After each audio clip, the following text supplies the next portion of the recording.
नमस्कार। Online classes में आपका स्वागत है। और हम जो क्वेश्चन सीरीज़ में चल रहे थे, तो आज हमारी सीरीज़ 121 से 150 क्वेश्चन तक रहेगी। हम इससे पहले भी क्वेश्चन कर चुके हैं और आगे भी इसी प्रकार से हम बढ़ते रहेंगे। चलिए आज के क्वेश्चन देखते हैं क्या है। तो क्वेश्चन नंबर सबसे पहला 121 क्वेश्चन में ये कहा गया है, तल पर खींचकर उसे ऊपर ले जाया जा रहा है और एक उसको ऊर्ध्वाधर ऊपर की ओर खींचा जाता है। तो इन दोनों में नत समतल पर खींचना जो है वो ज़्यादा आसान है ऊर्ध्वाधर खींचने से। ऐसा क्यों है?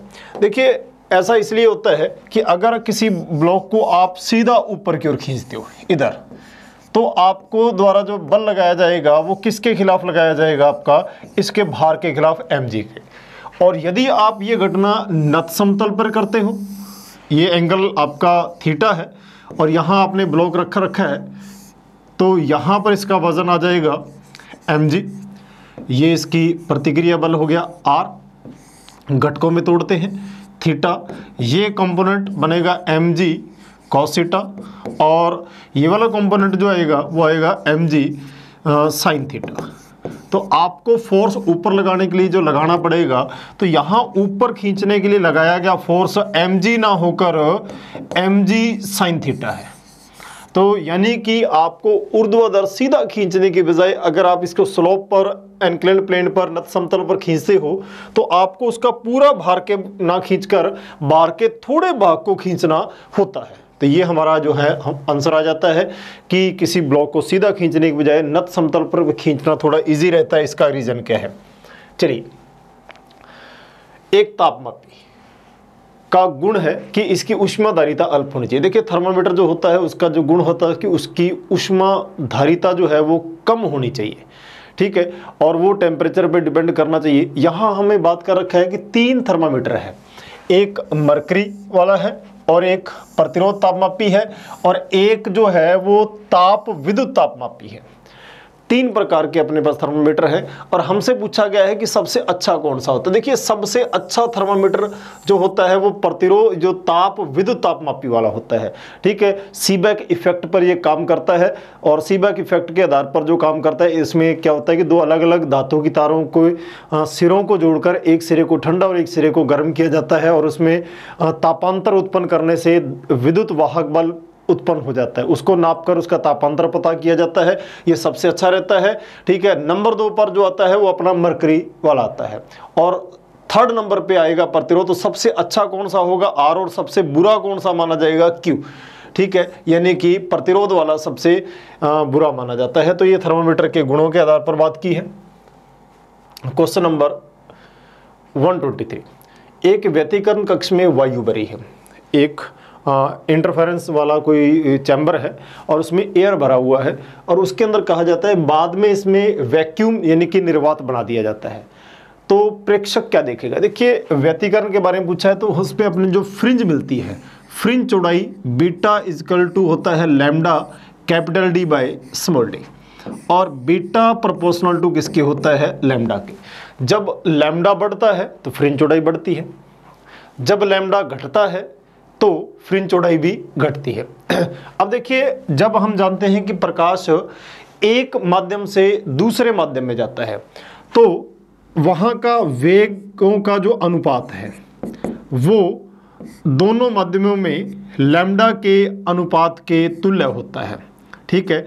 उस माध्यम में, मीडियम में, जब किसी जगह पर तरंग दैर्ध्य लैम्डा बढ़ता है तो वहाँ का वेग भी बढ़ता है, या वेग बढ़ता है तो वहाँ का लैम्डा बढ़ता है, ठीक है। अब जरा देखिए, पहले वो कहाँ था? वायु में था, अब वहाँ कहाँ आ गया? निर्वात में। तो वायु की तुलना में जब निर्वात में जाते हैं तो ध्वनि का प्रकाश का वेग बढ़ता है। प्रकाश के बारे में बात कर रहे हैं तो प्रकाश का वेग बढ़ता है, वेग बढ़ने से लैम्डा बढ़ता है और लैम्डा बढ़ने से वहाँ का बीटा भी बढ़ जाता है। इसलिए यदि माध्यम आप सघन करते जा रहे हो तो फ्रिंज चौड़ाई जो है वो घटती जाएगी, माध्यम विरल करते जाओगे तो फ्रिंज चौड़ाई जो है वो बढ़ती जाएगी। तो फिलहाल जो है ऐसा करने से फ्रिंज चौड़ाई जो है थोड़ी बढ़ती हुई प्रतीत होगी। हाँ जी, देखिए ये तो बहुत ही इजी क्वेश्चन है। अलग अलग अल्फा कण के लिए विभवांतर से त्वरित किया जाता है। तो डी ब्रोगली तरंग दैर्ध्य के बारे में पता किया गया है। देखिए डी ब्रोगली तरंग दैर्ध्य जो है लैम्डा बराबर एच अपॉन पी के बराबर होता है। लैम्डा बराबर H upon under root 2m आता है।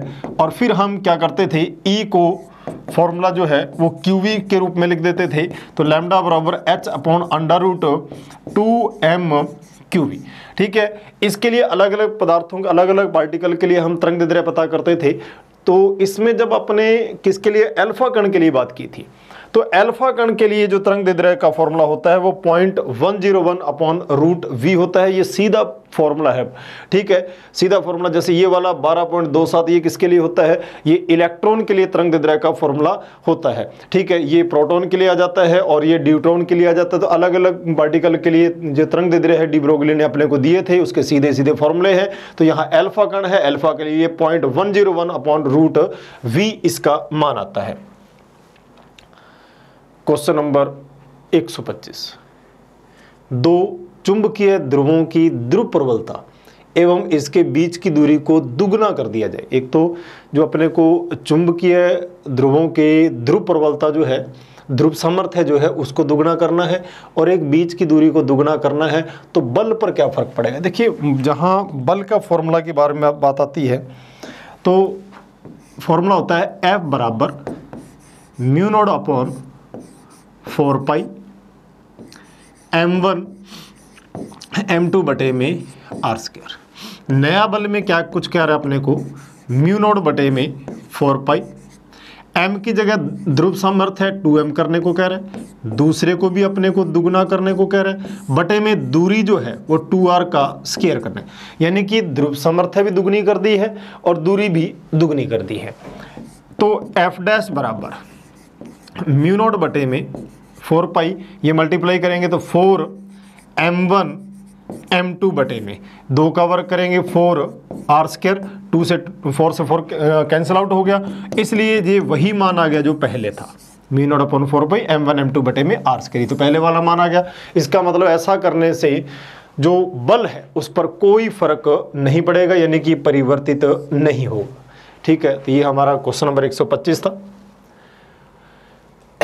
ऊष्मीय प्रतिरोध की विमा क्या होती है। देखिए जिस प्रकार से विद्युत प्रतिरोध होता है उसी प्रकार से ऊष्मीय प्रतिरोध होता है। विद्युत प्रतिरोध हम ये कहते हैं कि धारा प्रवाह में उत्पन्न बाधा को, विद्युत धारा प्रवाह में उत्पन्न बाधा को विद्युत प्रतिरोध कहते हैं। इसी प्रकार किसी छड़ में ऊष्मीय धारा, ठीक है, ऊष्मीय धारा जो होती है H से लिखते हैं, जो ऊष्मा प्रवाह की दर है उसको ऊष्मीय धारा कहते हैं। ऊष्मीय धारा, जिस प्रकार से विद्युत धारा होती है उसी प्रकार से ऊष्मीय धारा होती है। विद्युत धारा क्या होता है, आवेश प्रवाह की दर को विद्युत धारा कहते हैं, ऊष्मा प्रवाह की दर को ऊष्मीय धारा कहते हैं। ठीक है, प्रतिरोध क्या होता है, डेल्टा V बटे में डेल्टा I। ठीक है, जो कहते हैं विभवांतर बटे में धारा, विद्युत प्रतिरोध। उसी प्रकार किसी भी छड़ में ऊष्मा प्रवाह की दर को ऊष्मीय धारा कहते हैं और ऊष्मीय धारा का फॉर्मूला होता है R बराबर तापांतर बटे में ऊष्मीय धारा और ऊष्मीय प्रतिरोध। ऊष्मीय प्रतिरोध का फॉर्मूला होता है तापांतर बटे में। जिस प्रकार से विद्युत प्रतिरोध होता है विभवांतर बटे में धारा, उसी प्रकार ऊष्मीय प्रतिरोध होता है तापांतर बटे में धारा। ठीक है, तो R बराबर आ जाएगा, तापांतर कितना आएगा, डेल्टा थीटा बटे में Q बाई T। तो फॉर्मूला क्या बन गया, तापांतर इंटू T बटे में Q। हमें तो मान चाहिए था, तापांतर को किस में लिखेंगे, केल्विन में। ठीक है, और समय जो है वो T1 बटे में ऊष्मा, ऊष्मा की विमा होती है M1 L2 T-2। सारे को सॉल्व करेंगे, M-1 L-2 T3 और K1। ये मेरे पास मान आ गया। चेक करते हैं कौन सा है। तो देखिए ये तो पहला ही ऑप्शन हमारा आंसर आ गया है। तो ये ऊष्मीय प्रतिरोध, ऊष्मा प्रवाह में उत्पन्न बाधा जो है ऊष्मीय प्रतिरोध है, उसकी विमा हमारे पास आ गई है। ऐसे ही पद्धति में हेनरी किसका मात्रक है। देखिए हेनरी जो है वो स्वप्रेरण गुणांक का मात्रक भी होता है और अनोन्य प्रेरण गुणांक का मात्रक भी होता है, इसलिए दोनों का ही मात्रक होता है हेनरी। ठीक है, तो हेनरी जो है वो जो L बराबर अपने जानते हैं 5 बटे में I होता है। वेबर पर एम्पियर होता है और इसी को ही अपने हेनरी के रूप में लिखा जाता है। ये स्वयं गुणांक और अनुनय गुणांक दोनों का मात्रक होता है, ये बात याद रखनी चाहिए।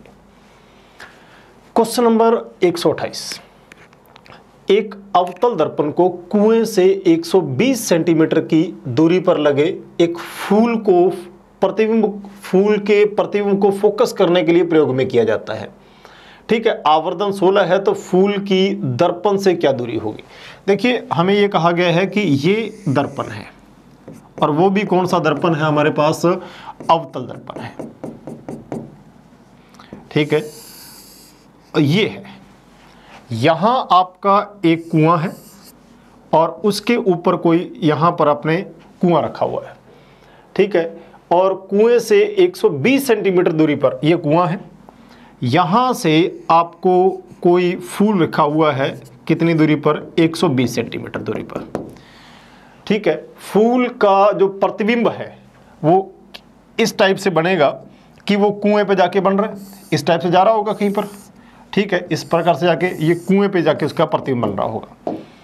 अब अपने से पूछा क्या है, अगर ये जो दूरी है बिंब की दूरी है u, तो फिर ये दूरी किसकी है, प्रतिबिंब की दूरी है u प्लस 100। देखिए कुएं और फूल के बीच की दूरी कितनी दे रखी है, 120। फूल से आगे दर्पण होगा, ये जो दर्पण से फूल की दूरी जिसे बिंब की दूरी कहते हैं u है, और ये दूरी है, तो ये दूरी जो v है, v कितनी होगी, 120 प्लस कितनी होगी, u होगी। और ऐसा करने से प्रतिबिंब 16 गुना बड़ा बनता है। 16 गुना बड़ा बनता है मतलब आवर्धन कितनी है इसकी, 16 है। तो पहली बात तो हमें आवर्धन दे रखा है -16, वास्तविक प्रतिबिंब है इसलिए माइनस में। हमें ये पूछा गया है फूल की दर्पण से दूरी क्या है, मतलब हमें किसका मान पूछा गया है, u का मान पूछा गया है। चलिए फॉर्मूला अप्लाई करते हैं, m बराबर होता है -v बटे में u। अच्छा m का मान कितना है, -16 बराबर -v को लिखा जा सकता है 120 प्लस u बटे में u।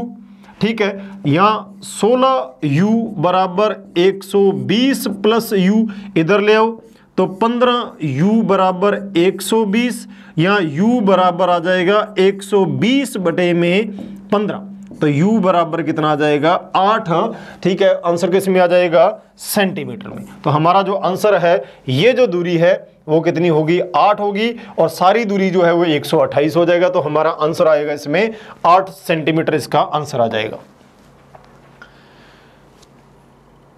क्वेश्चन नंबर 129, पानी की सतह पर तेल की एक बूंद डाली जाती है सरफेस के ऊपर। ठीक है, इस संदर्भ में सही का तरीका है। देखिए तेल उस पानी की सतह पर फैलेगा या सिकुड़ेगा, ये डिपेंड करता है सरफेस टेंशन पर। देखिए जल का जो पृष्ठ तनाव होता है वो ज़्यादा होता है किससे, तेल से, इसलिए जल तेल का पृष्ठ तनाव कम है, जिसका पृष्ठ तनाव कम होता है वो फैलता है। ठीक है, और जल का पृष्ठ तनाव जो है वो ज़्यादा है, तो इस कारण में तेल का पृष्ठ तनाव कम होने के कारण पानी की जो तेल की बूंद है वो पानी की सतह पर पतली परत के रूप में यूं फैल जाएगी। ठीक है, लेकिन लास्ट में अगर ये आपसे कहा जाए कि इस पानी को गर्म करना शुरू कर दिया जाए तब क्या होगा। देखिए गर्म करने से जल का पृष्ठ तनाव जो है वो घटने लगता है, और जल का पृष्ठ तनाव घटते घटते घटते घटते हो सकता है तेल के बराबर आ जाए, हो सकता है तेल से कम हो जाए अगर गर्म किया। तो जल को गर्म करने पर पृष्ठ तनाव उसकी तुलना में क्या हो जाता है, कम। अगर गर्म कर दिया जाए तो गर्म करने पर जल का पृष्ठ तनाव कम होकर तेल से कम रह जाता है। अब जरा पृष्ठ तनाव ज्यादा किसका हो गया, तेल का। इसीलिए गर्म जल पर तेल जो है वो फैलता नहीं है बल्कि बूंदों के रूप में इकट्ठा हो जाता है। लेकिन वो घटना किस पे आती है, गर्म जल पर। ठंडे जल पर तेल फैलता है क्योंकि उस वक्त तेल का पृष्ठ तनाव कम होता है और उसकी तुलना में जल का पृष्ठ तनाव जो है वो ज्यादा रहता है। तो हमें इसके बारे में पता लग गया। तो यहाँ जो आंसर आएगा वो ठंडी अवस्था में है और उस वक्त जो पानी के ऊपर तेल की परत के रूप में वो फैल जाएगा। दो लड़के जमीन के दो किनारे ए और बी पर इस प्रकार खड़े हैं कि ए बी के बीच की दूरी कितनी है, स्मॉल ए है। बी लड़का v1 वेग से ए बी के लंबवत दौड़ना शुरू करता है। ठीक है, चलो अपने जो क्वेश्चन है उसके अकॉर्डिंग है। दो बातें कही है, एक तो ए कहा है और एक हमसे बोला है बी बोला है, और उनके बीच की दूरी ए है। और v वाला जो लड़का है वो कहता है ए बी के लंबवत दिशा में v1 वेग से दौड़ना शुरू करता है, ठीक है, v1 वेग से, और ए बी के लंबवत दौड़ना शुरू कर, उसी समय ए पर खड़ा लड़का v वेग से दौड़ना प्रारंभ करता है और दूसरे लड़के को t समय में पकड़ लेता है।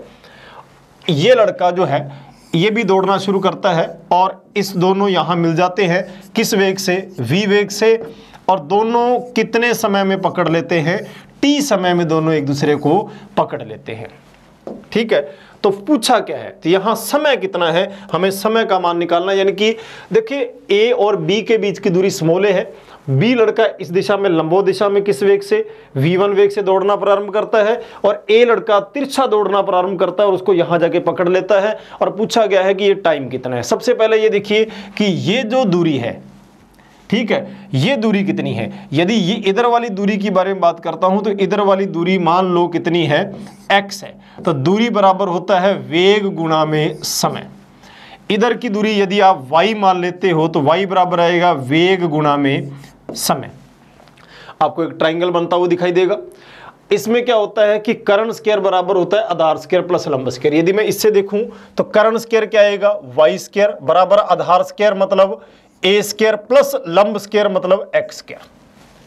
कर्ण स्क्वायर बराबर आधार स्क्वायर प्लस लंब स्क्वायर। y स्क्वायर को क्या लिखा जा सकता है, v स्क्वायर t स्क्वायर बराबर a square plus x square को क्या लिखा जा सकता है, v1 स्क्वायर t स्क्वायर।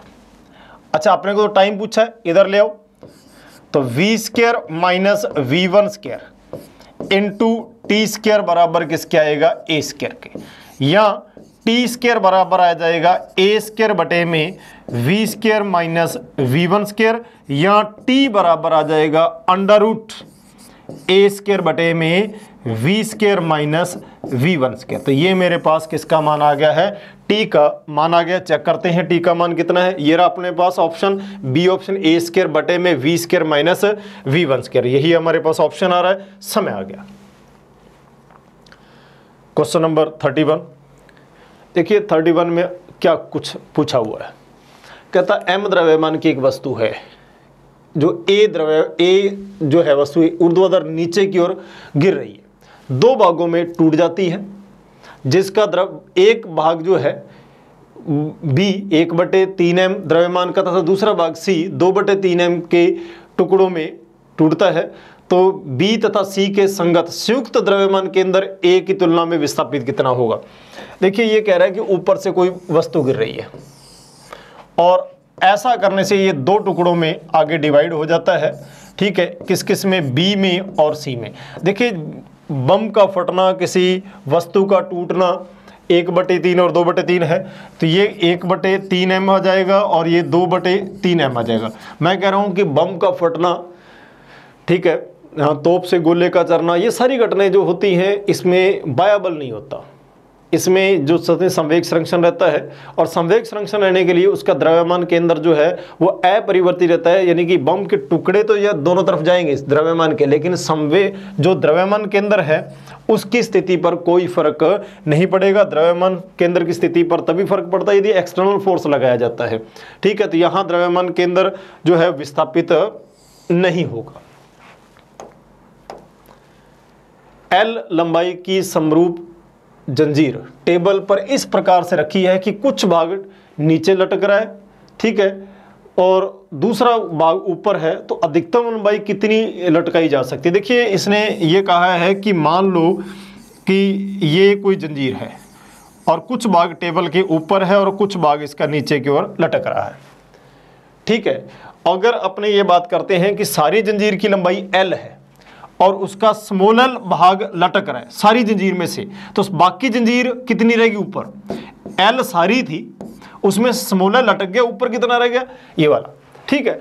अब हमें से ये पूछा जाता है कि यहाँ का घर्षण गुणांक कितना है, तो इसका सीधा फॉर्मूला याद रखना, घर्षण गुणांक म्यू बराबर होता है लटकती लंबाई बटे में होता है मेज पर रखी लंबाई। ये शॉर्ट ट्रिक सी है, एक प्रकार से सीधा याद रखें। लटकती लंबाई कितनी आती है, L बटे में मेज पर रखी हुई थी है L माइनस नल, ठीक है। इस फॉर्मूले से हम ये पता कर सकते हैं कि अधिकतम कितना है, और हाँ, किसी भी जंजीर को 50% या उससे ज़्यादा नहीं लटकाया जा सकता। ठीक है, ये अलग अपने पास इस फॉर्मूले से पता कर सकते हैं। तो इस फॉर्मूले के अकॉर्डिंग हमारे पास मान कौन सा आ जाएगा, सी। और यदि ये पूछ लिया जाए कि किसी भी जंजीर को कितने प्रतिशत लटकाया जा सकता है, ये पूछा जाए, तो प्रतिशत लटकाया जाता है उसका फॉर्मूला होता है म्यू बटे में म्यू प्लस 1 इंटू कुल लंबाई। ठीक है, ये कितने प्रतिशत अगर ये पूछा जाए तो फिर इस फॉर्मूले से भी हम मान पता कर सकते हैं। फिलहाल अपने को ये नहीं पूछा कितने प्रतिशत है, हमें तो ये पूछा है कि घर्षण गुणांक कितना है, और घर्षण गुणांक निकालना हो तो लटकती लंबाई बटे में मेज पर रखी लंबाई, इससे अपने मान निकाल सकते हैं। क्वेश्चन नंबर 33, हाइड्रोजन परमाणु में निम्न में से किस संक्रमण द्वारा उच्चतम आवृत्ति का फोटोन उत्सर्जित होगा। देखिए, जब कोई फोटोन उच्च ऊर्जा स्तर से निम्न ऊर्जा स्तर में आता है तो वहां पर ऊर्जा का उत्सर्जन होता है। ठीक है, उच्च से निम्न में आना चाहिए, यानी कि 2 से 1 में आना चाहिए, ये तो नहीं हो सकते। ठीक है, ऑप्शन या तो रहेगा ए में से या सी में से। उच्च से निम्न में आता है तो देखिए ऊर्जा का फॉर्मूला होता है ई बराबर जो है माइनस जो अपने पास आर सी एच, ठीक है, जेड स्क्वायर 1 बटे में n1 स्क्वायर माइनस 1 बटे में n2 स्क्वायर। यहाँ अपन इसको एच न्यू लिख देते हैं, तो न्यू बराबर लिखा जाएगा, एच तो कट गया, आर सी जेड स्क्वायर 1 बटे में n1 स्क्वायर माइनस 1 बटे में n2 स्क्वायर। तो आवृत्ति डिपेंड करेगी कितनी है अपने इस फॉर्मूले पर, 1 बटे में n1 स्क्वायर माइनस 1 बटे में n2 स्क्वायर। ठीक है, इस जब अपने दोनों मान रखते हैं, फिलहाल पहला ऑप्शन जब है अपने पास n1 बराबर 1 और n2 बराबर क्या है 2, जब यहां रखेंगे तो आवर्ती प्रोपोर्शनल टू कितना आ जाएगा यहाँ पर 3 बटे में 4। ठीक है, 3 बटे 4 आएगा। उसी प्रकार जब n1 बराबर आप 2 और n2 बराबर आप रखते हो 6, तो 1 बटे में 4 माइनस 1 बटे में 36। ठीक है, तो 1 बटे में 4 माइनस 1 बटे में 36 जो आएगा, तो यहां अपने पास मान जो है आवर्ती का ज्यादा, ठीक है, ज्यादा उल्टा कम आएगा क्योंकि बटे में 36 आएगा, तो हमें तो ज्यादा आवर्ती पूछी है, इसका मतलब इस ऑप्शन में हमें फ्रीक्वेंसी ज्यादा प्राप्त होगी। अपने सीधा सीधा इससे कैलकुलेशन करके मान निकाल लेंगे, तो हमसे ज्यादा पूछेगी तो इसमें ज्यादा मिलेगी और इसमें हमें क्या मिलेगी, आवर्ती कम मिलेगी। समान आयतन परंतु भिन्न भिन्न घनत्व ρ1 और ρ2 के 2 द्रव मिलाए जाते हैं, तो मिश्रण का घनत्व क्या होगा। देखिए, मिश्रण का घनत्व ρ बराबर फॉर्मूला होता है कुल द्रव्यमान बटे में कुल आयतन, यही फॉर्मूला होता है ρ बराबर। हालांकि द्रव्यमान पूछा ही नहीं है, तो हम जानते हैं पहला जो द्रव्यमान है घनत्व ρ1 बराबर होता है m1 बटे में v1, इसलिए m1 बराबर लिखा जा सकता है ρ1 v1, और इसी प्रकार m2 बराबर लिखा जा सकता है ρ2 v2। तो यहां मैं क्या लिख सकता हूं, ρ1 v1 प्लस ρ2 v2 बटे में v1 प्लस v2। प्रश्न में क्या कहा है कि समान आयतन है, यदि आयतन समान है v1 बराबर v2 तो कट जाएगा, तो ρ बराबर आ जाएगा ρ1 प्लस ρ2 बटे में 2। तो हमारा ऑप्शन क्या आ जाएगा, पहला, हाँ समान। अगर हमसे समान द्रव्यमान पूछता, समान द्रव्यमान, तो फिर फॉर्मूला क्या आता, 2ρ1 ρ2 बटे में ρ1 प्लस ρ2। ये आपको मान डायरेक्ट भी याद होने चाहिए, हो जाएगा। चलिए, सीधे धारावाही चालक तार के समीप चुंबकीय बल रेखाएं की दिशा क्या होगी। देखिए, सीधा धारावाही चालक तार है और इसकी जो बल रेखाएं होती हैं इस टाइप से होती हैं, इसके छड़ के लंबवत जो है वृत्ताकार होती है। चालक की लंबाई के अनुदिश बिल्कुल नहीं त्रिज्यीय, बाहर की ओर भी नहीं होती, चालक के लंबवत वृत्ताकार तल में बिल्कुल। तो इसकी जो बल रेखाएं होती है चालक के लंबवत तल में वृत्ताकार के रूप में होती है, ये आप जानते हैं। और इसकी दिशा दाहिने हाथ के अंगूठे के नियम से ज्ञात कर ही लेते हैं अपने। तो 135 जो क्वेश्चन है इजी था। हाँ जी, 136 नंबर क्वेश्चन, 1 किलोग्राम का पिंड एक डोरी ए से लटका गया है, ठीक है। एक अन्य डोरी जो है वो सी से लटकाई गई है, सी पर अचानक झटका देना है। देखिए, ये क्वेश्चन जो हमने थ्योरी जब वीडियो बनाए थे उसमें भी आया हुआ था।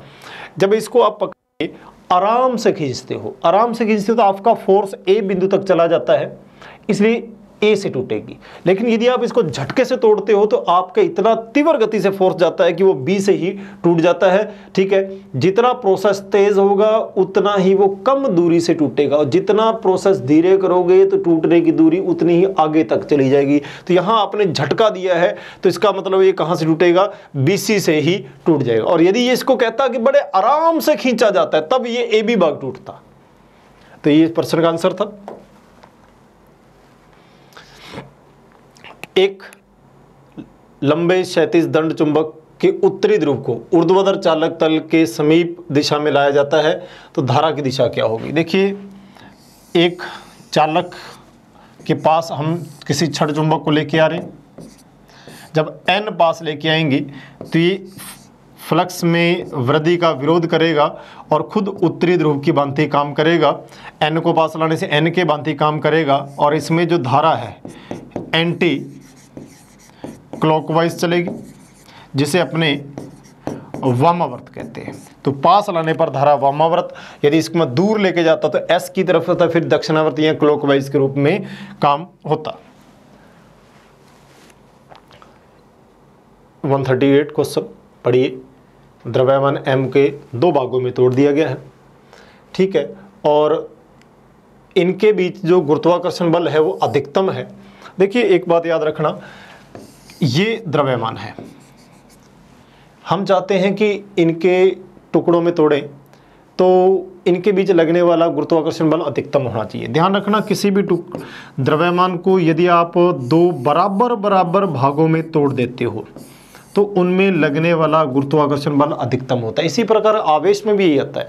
यदि आपसे किसी आवेश को दो भागों में बांटने को कहा जाए और पूछा जाए कि इन आवेशों में लगने वाला बल अधिकतम है, तब भी आप उसे बराबर बराबर भागों में तोड़ दीजिए। यदि दो द्रव्यमान या आवेश के बारे में बात करें तो उसे बराबर बराबर बांटने पर उनके बीच लगने वाला जो बल है वो कैसा रहता है, अधिकतम रहता है। तो इसने कहा है कि एक को किस में बांटा, mx में, और दूसरा अगर इसको किस रूप में बांटना है, x इंटू एम में, और इसको 1 माइनस एक्स इंटू एम में। कंपेयर करो, m के साथ क्या है, 1/2 है, यानी कि आपने इसको किस रूप में बांटा है, m/2 में। तो यहाँ x मान पूछा, अधिकतम के लिए तो मैंने शर्त बता दी कि बराबर बराबर बांटना है। इसका मतलब आपने इसको आधा आधा दो हिस्सों में तोड़ा है। 139 में देखिए क्या कहता है, केवल दाब के द्वारा गैस को द्रवित रूप में प्रवहित करने के लिए उसे किस ताप तक ठंडा किया जाए। देखिए, किसी भी गैस को यदि आप दबा के द्रव रूप में बदल रहे हो तो ऐसा हमेशा संभव नहीं है। एक निश्चित तापमान तक किसी भी गैस को आप दबा के ठंडा द्रव में बदल सकते हो। यदि गैस का तापमान उससे ज़्यादा है, फिर आप चाहे कितना ही प्रेशर लगा लो, उसे आप द्रव में नहीं बदल सकते। ठीक है, वो जो है अधिकतम तापमान, वो अधिकतम तापमान जहाँ तक किसी गैस को मात्र दाब द्वारा ही द्रवित किया जा सके, उस ताप को क्रांतिक ताप कहते हैं। और क्रांतिक ताप से ज़्यादा तापमान होने पर आप उसे दाब द्वारा द्रवित नहीं कर सकते, इसलिए आपको क्रांतिक ताप से कम ताप तक आप उसे द्रवित कर सकते हो। तो यही पूछा है, केवल दाब द्वारा उसको द्रवित करना है। ठीक है, इसके लिए क्या होना चाहिए, उसको आप क्रांतिक ताप तक ठंडा तो करना ही पड़ेगा। उससे ज़्यादा ठंडा कर लोगे अच्छी बात है, लेकिन क्रांतिक ताप से ज़्यादा तापमान पर आप चाहे उसे कितनी दबा लेना, वो द्रव में परिवर्तित नहीं होगी। ठीक है, तो इसको क्रांतिक ताप के नाम से जानते हैं। क्वेश्चन नंबर 140, किसी तार का बल नियतांक निर्भर नहीं करता है। देखिए, जो बल नियतांक होता है, ठीक है, वो किस चीज़ पर निर्भर करता है। ठीक है, वो कहता है बल नियतांक जो है वो किस चीज़ पर निर्भर नहीं करता है, पदार्थ की प्रकृति पर, त्रिज्या पर, लंबाई पर, उपरोक्त में से कोई पर। बिल्कुल है, किसी भी चीज़ पर वो निर्भर नहीं करता है। बल नियतांक इन सारी चीज़ों पर निर्भर नहीं करता है। बल नियतांक के बारे में आपने भी पढ़ा होगा। ठीक है, बल नियतांक जो है वो अपने के से लिखते हैं, किसी भी तार की कठोरता या उसकी जो सॉफ्टनेस होती है उस पर डिपेंड करता है। गैसों के मुक्त प्रसार के लिए क्या सत्य है। देखिए, जब कोई गैस अचानक फैलती है तो उसे क्या कहा जाता है, मुक्त प्रसार। ठीक है, जब किसी गैस को मुक्त प्रसार के लिए एक और शर्त होती है, किसी गैस को अचानक निर्वात में फैलाना ही मुक्त प्रसार कहलाता है। देखिए निर्वात में अचानक जब अचानक फैलती है मुक्त प्रसार में, धीरे धीरे मुक्त प्रसार नहीं होता, अचानक होता है। अचानक होता है तो इसका मतलब रुद्धोष्म प्रक्रम हो गया, तो डेल्टा क्यू बराबर कितना हो गया, 0। नंबर 2 बात, मैंने कहा कि किसी गैस को अचानक निर्वात में फैलाना, निर्वात में फैलाने का मतलब है उसके द्वारा किया गया कार्य भी कितना होगा, 0। जब डेल्टा क्यू 0, डेल्टा डब्ल्यू 0, तो फिर डेल्टा यू भी क्या होता है, 0 होता है, यानी कि उसकी आंतरिक ऊर्जा में परिवर्तन नहीं होता। यहाँ इसने आंतरिक ऊर्जा को डेल्टा यू से न लिखकर, तो सभी ही मान क्या रहेंगे, 0 रहेंगे। डेल्टा यू की जगह डेल्टा ई लिख दिया है, हो जाएगा यहाँ तक। मुक्त प्रसार में ऊष्मा में आदान प्रदान नहीं होता है, कार्य नहीं होता है और आंतरिक ऊर्जा में परिवर्तन नहीं होता है, ताप में कोई परिवर्तन नहीं होता है। तो ये मुक्त प्रसार की क्वालिटीज हमारे पास होती है। अर्धचालक में किसी भी ताप पर कोई मुक्त इलेक्ट्रॉन नहीं होते, ऐसा नहीं होता। तापमान बढ़ने से मुक्त इलेक्ट्रॉनों की संख्या बढ़ती जाती है। चालकों की तुलना में मुक्त इलेक्ट्रॉन अधिक होते हैं, नहीं, अर्धचालकों में चालकों की तुलना में कम होते हैं। 0 केल्विन पर मुक्त इलेक्ट्रॉन बिल्कुल नहीं होते, ये सही है। 0 केल्विन पर कोई मुक्त इलेक्ट्रॉन नहीं होता और 0 केल्विन पर अर्धचालक शुद्ध कुचालक के रूप में काम करते हैं। तो यहां पर हमारे आंसर जो आएगा वो कौन सा आएगा, सी ऑप्शन आ जाएगा इसका। 1 कूलाम में इलेक्ट्रॉनों की संख्या क्या होगी, देखिए ये तो बहुत ही इजी है, ये तो आपको सीधा भी पता होना चाहिए। धारा I बराबर फॉर्मूला क्या होता है, Ne/T। I का मान 1 कूलाम बोल रहा है, Ne का मान 1.6 गुना 10 की पावर -19 कूलाम बटे में 1, तो फिर N बराबर कितना आ जाएगा, 1 बटे में 1.6 गुना 10 की पावर -19 कूलाम, या N बराबर ऊपर ले जाओगे 10 गुना 10 की पावर 18 बटे में 1.6, तो N का मान आ जाएगा 6.25 गुना 10 की पावर 18 इलेक्ट्रॉन जो है वो 1 कूलाम आवेश में होते हैं। तो 1 कूलाम में इलेक्ट्रॉनों की संख्या जो 6.25 गुना 10 की पावर 18, और ये याद रखना, ये डायरेक्ट आपको पता होना चाहिए कि ये मान कितना आता है। तो इजी सा क्वेश्चन था। मान लो पृथ्वी के व्यास के अनुदिश जो है आर पर अपने एक सुरंग खोद ली है और उसमें एक कण गिरा दिया जाता है। ये लीजिए, ये प्रश्न ये कह रहा है कि मान लो आपने पृथ्वी के आर पर एक सुरंग खोद दी है और उसमें एक कण गिरा दिया, उस कण का क्या होगा। देखिए वो कण पृथ्वी के जो है इस प्रकार से अंदर सरल आवर्त गति करेगा, सिंपल हार्मोनिक मोशन करेगा, और उसका जो आवर्त काल होता है वो 84.6 मिनट होता है। तो हमें यहाँ क्या पूछा गया है, तो वह केंद्र पर जाकर स्थिर हो जाएगा, नहीं, बिल्कुल नहीं है।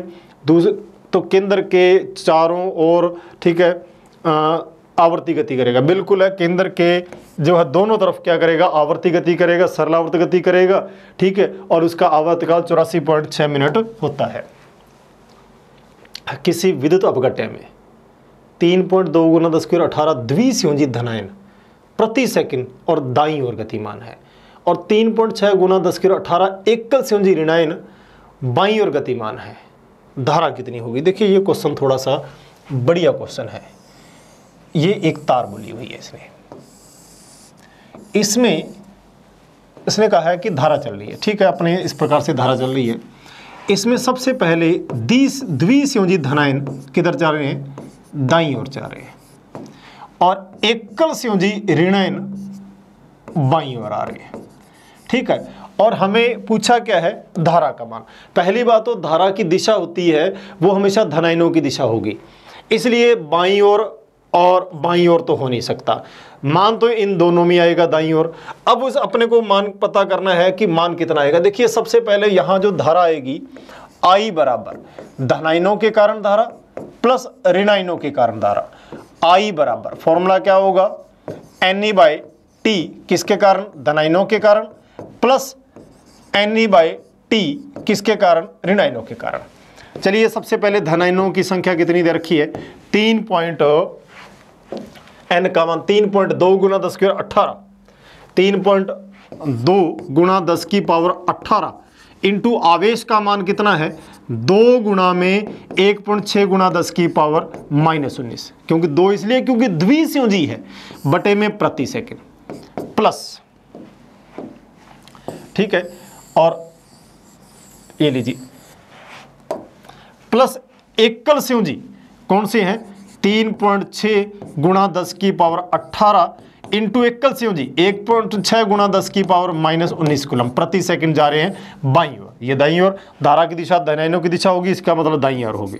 तो I बराबर, सबसे पहले इसमें से कॉमन आने वाली राशियां उठा लेते हैं, ठीक है। तो कॉमन आने वाली राशि 1.6 गुणा 10 की पावर -19 कूलम इंटू 10 की पावर 18 कॉमन आ गया है। अंदर कितना बच गया, यहाँ 3.2 को 2 से गुणा करो तो 6.4 प्लस यहाँ कितना बच गया है 3.6, ठीक है, ये मान आ गया। I बराबर, अच्छा ये कितना मान आ गया, देखिए 10, तो 1.6 गुणा में ये कितना बच गया 18, और एक यहाँ से आ जाएगा 19 प्लस 19, तो 1.6 पूरा ही आ गया। तो 1.6 एम्पियर ही बचेगा और धारा की दिशा किधर आएगी, दाईं ओर। तो यहाँ आंसर जो अपने पास आएगा वो 1.6 एम्पियर दाईं ओर धारा का मान आएगा। तो हमारा ऑप्शन कौन सा आ जाएगा इसमें, बी ऑप्शन हमारा आंसर रहेगा। 600 हर्ट्ज आवृत्ति का एक ध्वनि स्रोत पानी के अंदर स्थित है।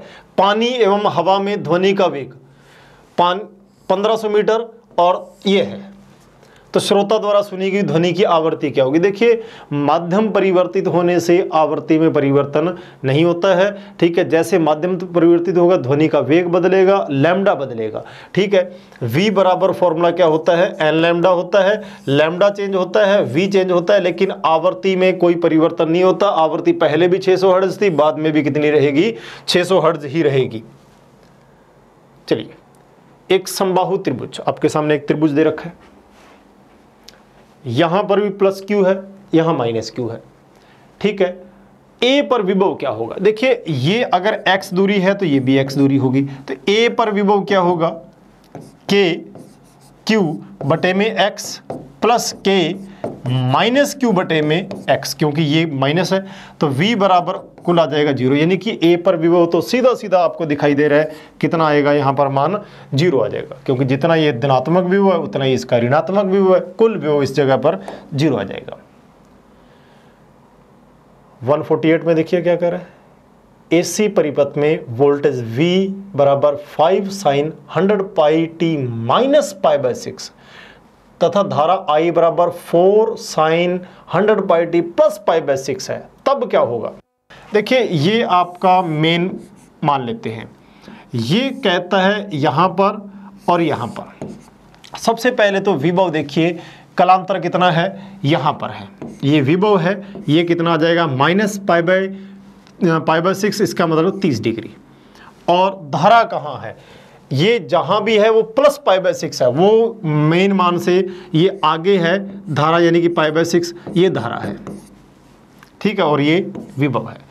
विभव साम्य अवस्था से माइनस π/6 और ये प्लस π/6। अब इन दोनों के बारे में बात करो तो विभव से धारा सीधा सीधा 60 डिग्री आगे हो गई है। तो यहाँ अपने को ये देखना क्या है, कलांतर इन दोनों के बीच का अग्रगामी है, 30 वाला तो नहीं है। धारा वोल्टेज से 60 डिग्री अग्रगामी है, वोल्टेज धारा से 60 डिग्री नहीं, धारा जो है वो वोल्टेज से 60 डिग्री अग्रगामी है, आगे है। तो इस प्रकार से अपने इस फॉर्मूले को पता कर सकते हैं, हो जाएगा। बहुत इजी सा क्वेश्चन था ये। वाट जो है घंटा मीटर, ठीक है, जो है किसका मात्रक है। अपने को वाट इंटू घंटे के बारे में पूछा हुआ है, तो किसका मात्रक है वाट इंटू घंटे के रूप में, तो ये किसका है अपने पास, वाट इंटू घंटा प्रति मीटर जो है, वाट इंटू जो है, तो ये किसका मात्रक आता है, विद्युत ऊर्जा का मात्रक आ जाता है, ठीक है। तो अपने पास कई बार अपने ऊर्जा का मात्रक mAh वगैरह पढ़ते हैं, ठीक है, तो वो अगर अपने से पूछा जाए तो विद्युत ऊर्जा के रूप में ये मात्रक मापा जाता है। क्षेत्रीय सड़क पर चलती हुई एक कार मुड़ते समय बाहर की ओर फिसल जाती है। देखिए बाहर की ओर कब फिसलती है, जब अंदर की ओर अभिकेंद्रीय बल कम पड़ जाए। तो अपर्याप्त अभिकेंद्रीय बल के कारण गाड़ी क्या होती है, बाहर की ओर फिसल जाती है। जब तक अभिकेंद्रीय बल बना रहेगा तब तक गाड़ी नहीं फिसलेगी, और जैसे अभिकेंद्रीय अंदर की ओर लगने वाला बल कम पड़ेगा तो गाड़ी तुरंत की तरफ फिसल जाएगी, बाहर की ओर फिसल जाएगी, ठीक है। तो ये अपने पास इसका मुख्य कारण होता है, बाकी ऑप्शन इससे मैच नहीं करते हैं। तो मैंने आपसे जो है वो डिस्कस करी है, अपने आज जो सीरीज़ थी उसके बारे में डिस्कस करी है। अगली सीरीज़ में आपको फिर मिलते हैं। ये श्रृंखला लगातार यूं ही चलती रहेगी और 1000 प्लस क्वेश्चन जाएगा, जैसे हमने आपसे बात की है। ये श्रृंखला लगातार चलती रहेगी, आप कृपया इसको लगातार देखते रहिए। अगली सीरीज़ में आपसे फिर मिलता हूँ, तब तक के लिए जय हिंद।